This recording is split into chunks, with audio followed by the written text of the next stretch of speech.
I'm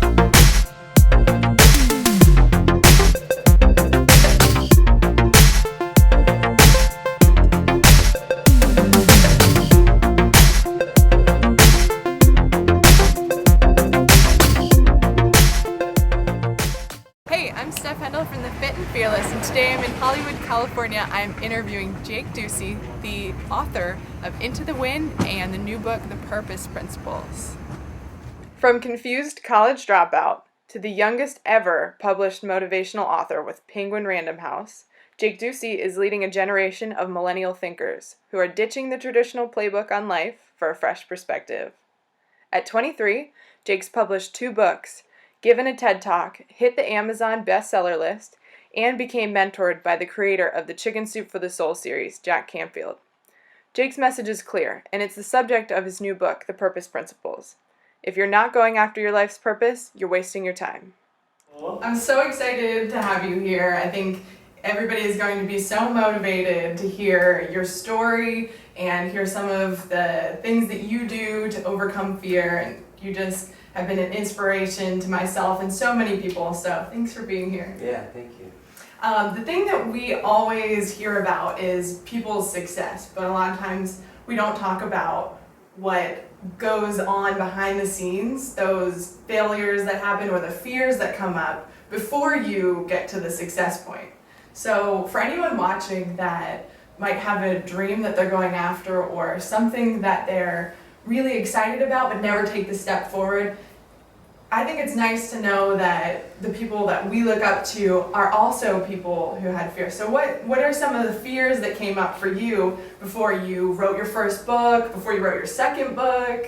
Yeah, no, I got a lot. It's funny because you sounded like me. That's what the new book is about. I think it's interesting that we're always focused on the success opposed to the failure. And my first book came out I wrote it when I was 19 after I dropped out of college. I backpacked around the world. It did really well, and just for people listening in the industry, most books, about 90% of them don't sell 250 copies, and we sold 15,000 copies, and I didn't even know how to write. I failed junior English class in high school. I copied every English assignment in college, and so my biggest fear was that I didn't think I had the credentials in order to do what I want to do. And I really don't think it's about credentials. I think it's about will to do something. So I'd say my biggest fear was I didn't think I had the credentials to do something, which I think is a common thread between a lot of people. I read about that's how Richard Branson ended up calling his company Virgin, because he was a virgin in business. So I think my biggest one was I didn't think I had the credentials.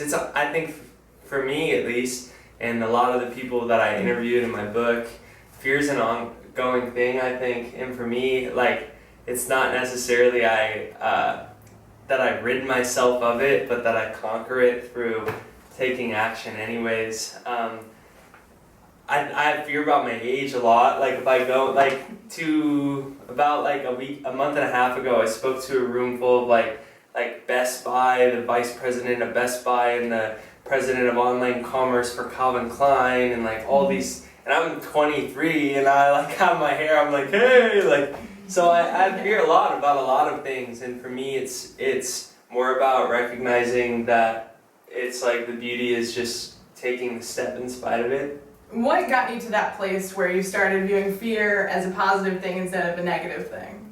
I interviewed Laird Hamilton. For anyone who doesn't know, he's a guy that has surfed 100-foot waves. He invented toe-in surfing.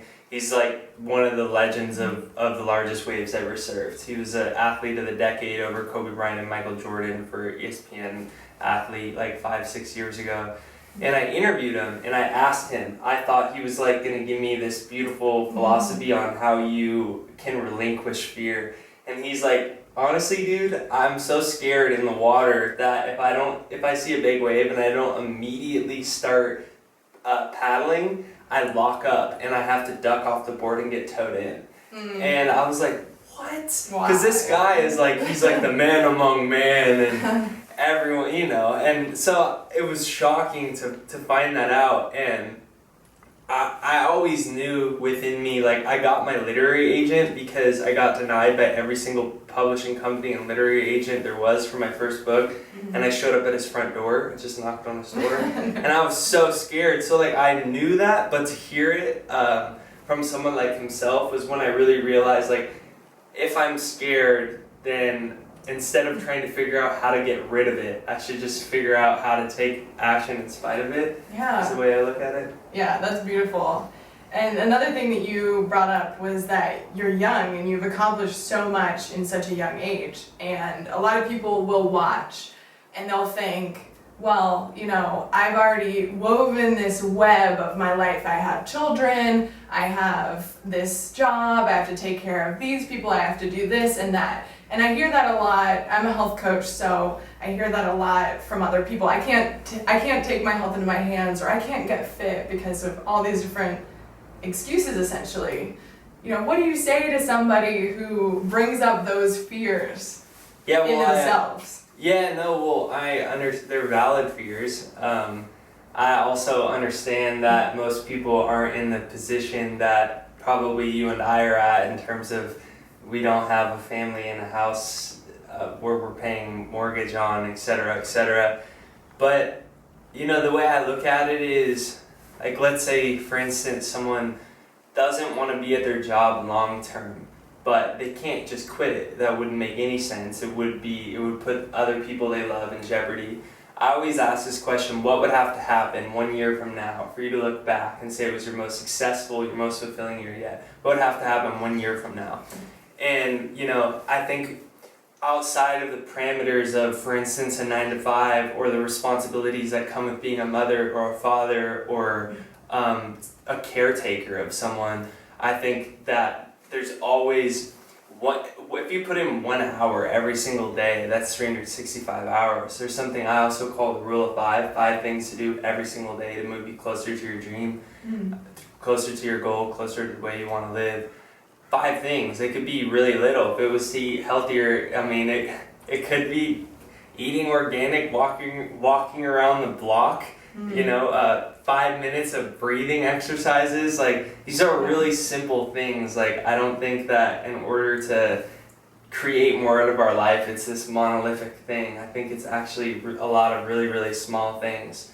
And so I think the rule of 5 is a great thing. Like, if someone wanting to make $1 million a month to someone just wanting to make a garden in their yard, it's all going to be broken down into the little things that we take. So I think examining, instead of just saying or dismissing the ability to do this or do that or feel this way, I think if we can figure out what the goal is, to be healthier or to have this job or this to happen, and then just ask ourselves, how can that happen? How can I become healthier? How can I switch my job here or there? And we listen to those answers, we can start to identify the steps we could take, and take 3 to 5 of them every single day. They could be small things, like reading a chapter from a book or going 20 minutes on a walk, but those little things, I call it the proficiency threshold in my new book. Proficiency threshold, meaning when you do something 3, 4, 5 days in a row, even if it's only 20 minutes a day, you start to build that, like, proficiency, that momentum of it. Yeah, I love that, and I think that's something that everybody should try out and do after they finish this video. And what it does, I see, is that it gets the focus on what's really your goals and what's most important. Because I know a lot of times people spend their days doing a lot of unimportant tasks, which seem very important when we tell ourselves that they're important tasks. But when it boils down to it, they're not getting us towards our goals. They might just be even feeding our ego to make us feel like, you know, we're moving forward or doing whatever. So I think that's really great. I love that. Wonderful. I wanted to give everybody something that they could take away with them. I really loved your rule of 5. So could you break that down into how somebody could do that right now? Yeah, I'll give 2 examples. One, I'll give my own example because it will be easy one to share. My new book's out with Penguin. I decided after having a lot of things not go well with with 3 other publicists on my first book. I decided to do my own publicity. That was a huge fear because the idea of an artist is I'm an artist. Somebody else puts my work out for me. Somebody else, like, I don't know how to do that. I'm not a marketer. I can't do promotion. And all these things came up. Well, you don't know how to do it. You're not experienced. And so I worked backwards. I asked myself, I believe it's important to have a clear goal so then we don't get distracted. We can tell whether we're on pace or not on pace. You know, by our daily actions we can say, is that in accord with what I want to create or not? And so what I wanted to create was for this book to reach X number of people. And so I asked myself how I could do that. And so I broke that down. Well, radio doesn't work as well as it used to unless it's a big radio show. So I made the top radio show, a list of the top shows I wanted to get on. I did the same for iTunes podcasts, and I made a list of 500 iTunes podcasts, and my assistant and I went through every website there was until we found all their emails.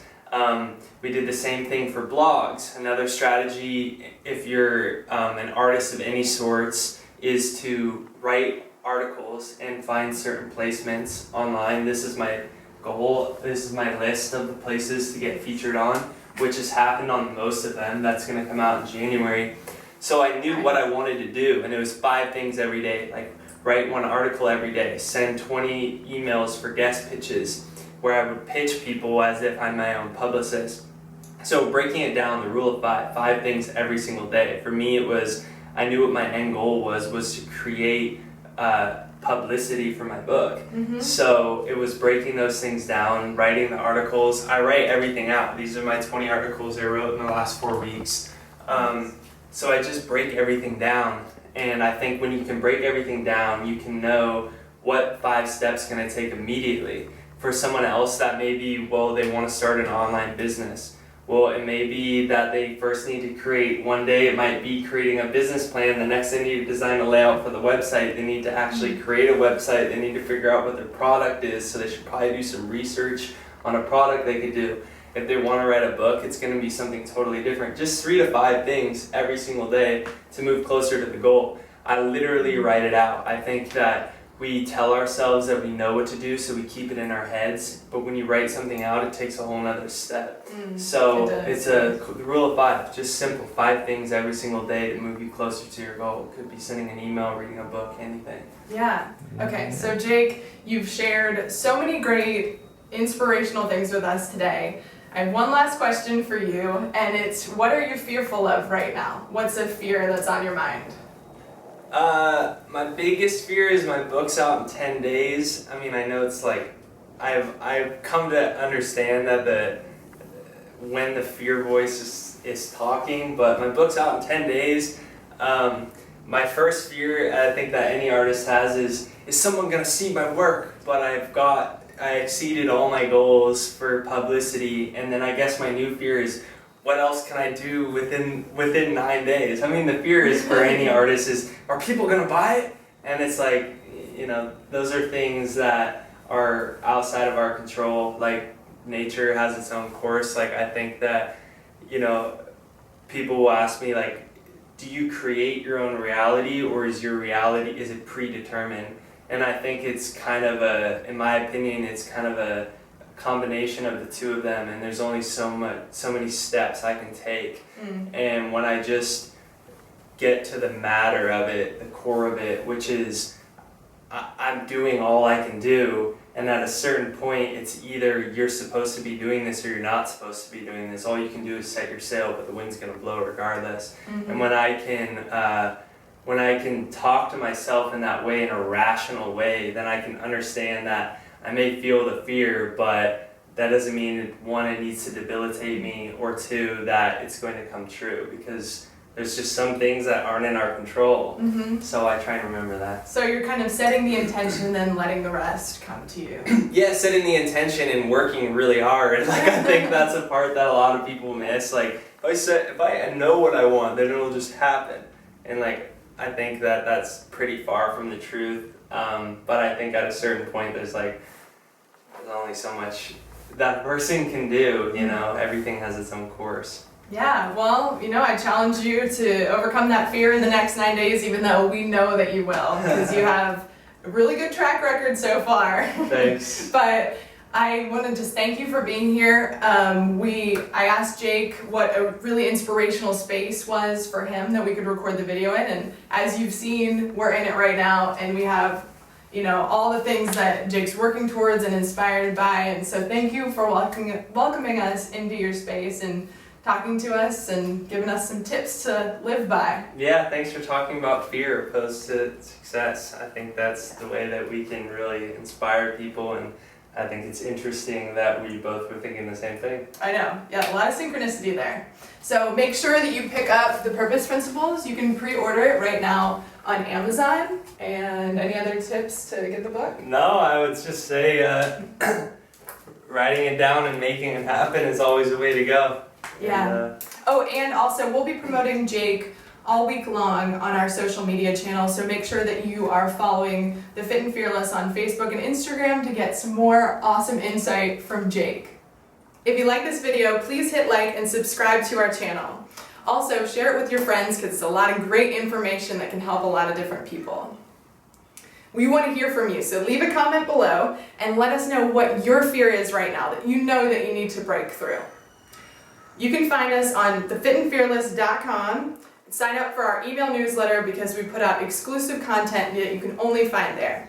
Thanks for watching, and we'll see you in the next video.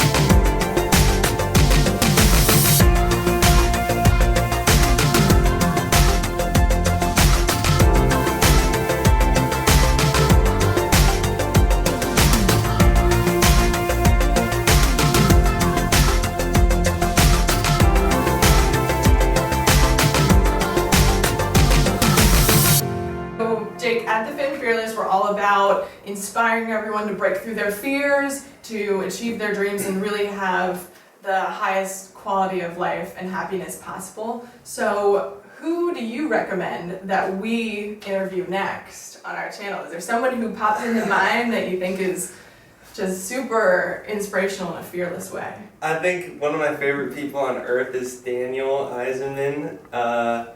From the YouTube, The Raw Bras, and I think that he's, especially if your topic is fear, I think he'd be a really fun person to talk to because I think he does a great job of making things be able to be clear and received well. So he's one of my favorite people on the earth, so I recommend him, especially if you're doing something about fear. Yeah, I love it. I think that's great. So we'll be seeing a video with Daniel hopefully very soon. Thanks, Jake. Yeah, thank you.